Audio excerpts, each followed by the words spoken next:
Yeah, good morning po mga kababayan at katatapos lamang po maligo ng mga tao dito, no. Kasi open po ito, ang Baseco Beach, mga bandang alas 5 ng madaling araw hanggang 7:30 AM.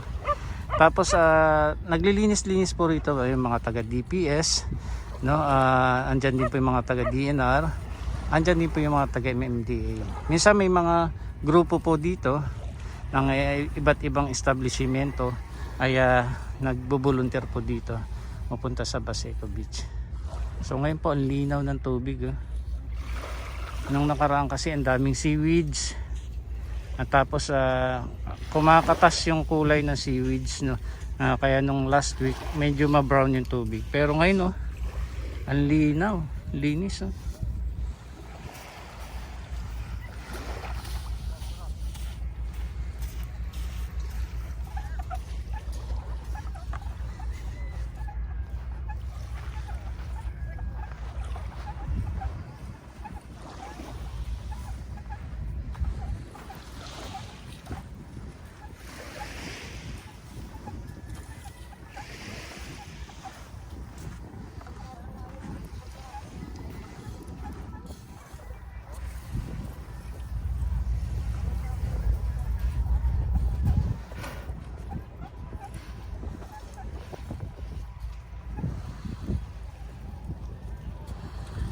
Mahaba-haba din po ito, no, na lalakarin hanggang doon, may seawall doon, no. So ma-enjoy nyo talaga, especially pagka ganitong papasikat yung araw. Sarap-sarap po maglalakad dito, tapos tampisaw kayo dyan sa, no, sa tubig.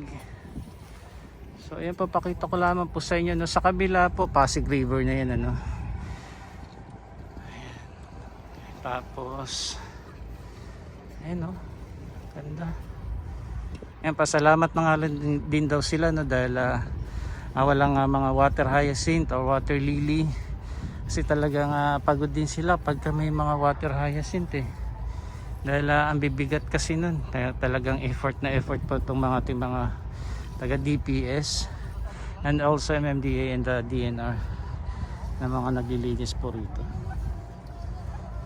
So once again, united po ang local government and national government po sa paglilinis dito. Kaya shoutout po sa mga sir natin, yan, sa Pangulong Duterte, Mayor Isko Moreno, and all agencies like DNR, MMDA, DPWH, mga sanitary, mga sa laboratory nag-check po ng kalidad ng tubig dito, and also mga residente na nakikiisa po dito sa paglilinis sa Manila Bay, and especially here in Baseco.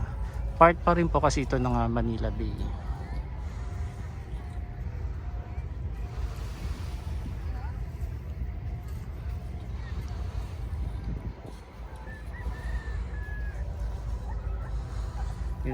Tingnan nyo lang kung gaano kapino yung buhangin dito.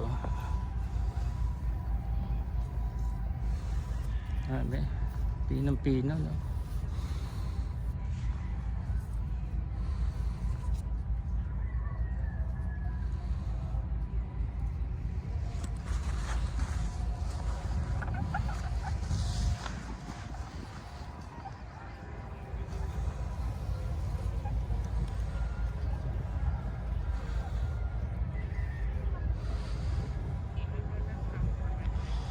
Kaya dito nga po pala sa kabila, silipin natin yung bamboo boardwalk, no. Ayan, dito po ini-extend na yung bamboo boardwalk, and marami din po rito mangrove. Ito yung lagoon, no. Ito yung lagoon area, and mangrove plants, ang dami nagtinatanim po dito. Yan po yung area, and grabe po ang daming isda dyan. Hopefully makapasok tayo maya maya. I think mga talisay yata to, no. May nagsuggest nga na sana nga daw po mas madagdagan pa ng mga punong talisay dito. Alright.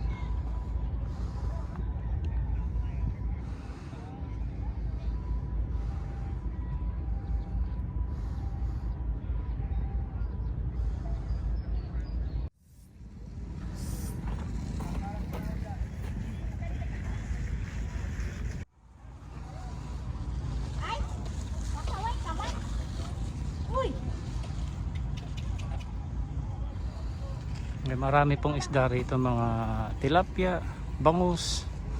Tapos ito po yung mga mangrove plants dito, no.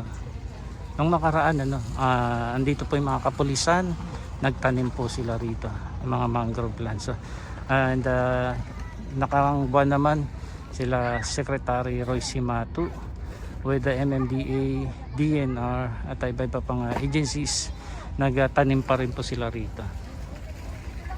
Ayan, dahil ni-extend po yung bamboo boardwalk.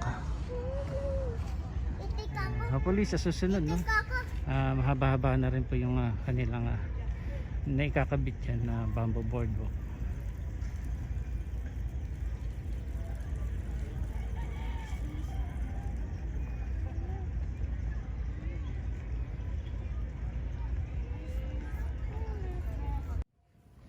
So yung mga basura po mamaya ay hakutin po mamaya ng truck, no?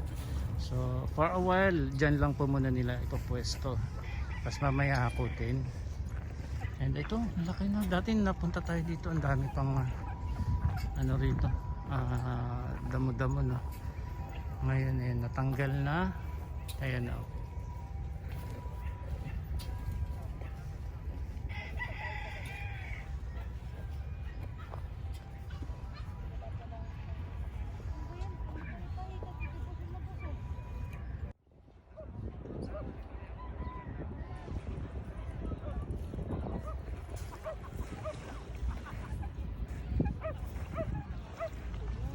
Morning po.